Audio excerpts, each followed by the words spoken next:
Assalamualaikum warahmatullahi wabarakatuh. Selamat siang buat sobatku, sobat Restu Jamur dimanapun sobatku berada. Salam berjamuran.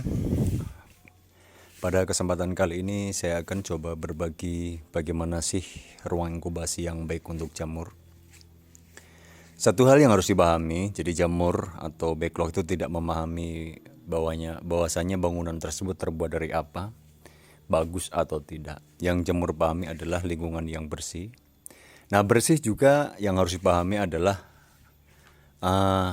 ketika ada sampah di dalam ruangan tersebut atau di sekitar ruangan tersebut, itu lembab atau tidak. Jadi ada sampah organik yang bisa memicu jamur atau tidak.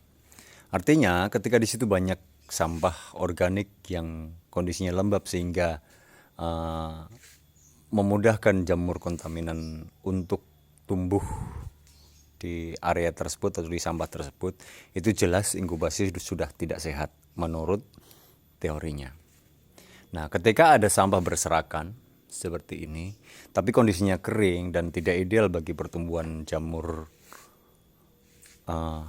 kontaminan untuk tumbuh di situ, itu masih kategorinya inkubasi tersebut sehat. Tapi akan lebih sehat lagi ketika memang di situ tidak ada sampah baik yang kering maupun yang basah. Jadi yang perlu kita pahami, kita masih bisa tolerir sampah yang sifatnya kering atau tidak masuk persyaratan untuk tumbuh kembangnya kontaminan. Terus kedua, usahakan kelembabannya rendah, artinya hanya sekitar 60 sampai 70% maksimal. Jadi kenapa kelembabannya harus rendah ruangan tersebut? Dengan kelembaban yang rendah itu meminimalisir untuk tumbuh kembangnya jamur liar atau kontaminan di area inkubasi tersebut. Jadi biasanya kita rekayasanya kita menggunakan ubin atau kita kalau bahasa itunya apa ya, dibelur. Jadi pasir sama semen dihamparkan di lantainya sehingga kelembabannya bisa diminimalisir. Terus selanjutnya ruangan atau pencahayaan. Pencahayaan yang baik untuk tumbuh normalnya miselium itu kalau teorinya mah 500 lux, atau ketika kita bisa bandingkan itu seperti kita di bawah pohon, seperti kita di bawah pohon yang rindang gitu, di tengah-tengah hutan di bawah pohon yang rindang gitu. Artinya terang tapi agak sedikit gelap. Ya kurang lebih kalau situasinya itu ketika kita punya ruangan 5 kali 10 meter itu di situ ada lampu sekitar 10 watt gitu. Jadi kita masih bisa melihat tapi kurang begitu jelas.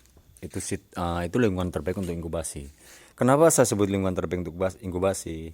Ketika miselium tumbuh di kondisi yang terlalu terang, dia akan tumbuh, dia akan terlihat tebal, tapi sedikit lebih lambat. Nah, lambatnya miselium itu memungkinkan untuk jamur lain atau kontaminan yang ada di media yang tadinya setelah kita sterilisasi itu dormansi atau tidur, itu bisa tumbuh di situ di media yang sudah waktunya seharusnya ditumbuhin oleh miselium jamur kita, itu diduluin oleh jamur liar atau kontaminan. Nah, pertumbuhan yang ideal yang seperti apa? Jadi ketika kita menggunakan backlog 1 kilo, itu seharusnya umur 18 hari itu harusnya sudah memenuhi media semua. Jadi di waktu tersebut kita harapkan kontaminan itu banyak kontaminan yang tadinya tidur sementara karena kita sterilisasi itu belum bangun. Jadi area atau media tumbuh itu sudah dipenuhi oleh miselium jamur kita dulu. Itu hubungannya dengan pencahayaan. Lalu apa lagi? Suhu.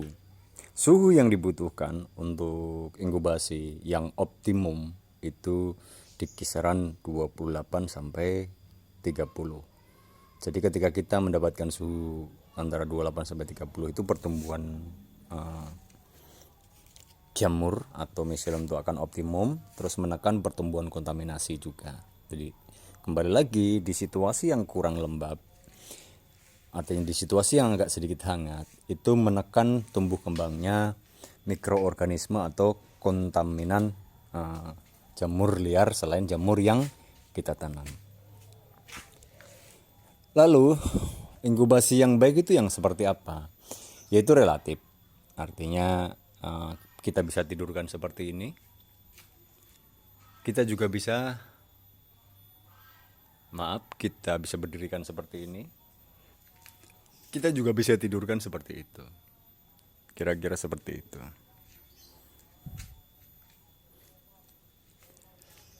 Terus aerasi.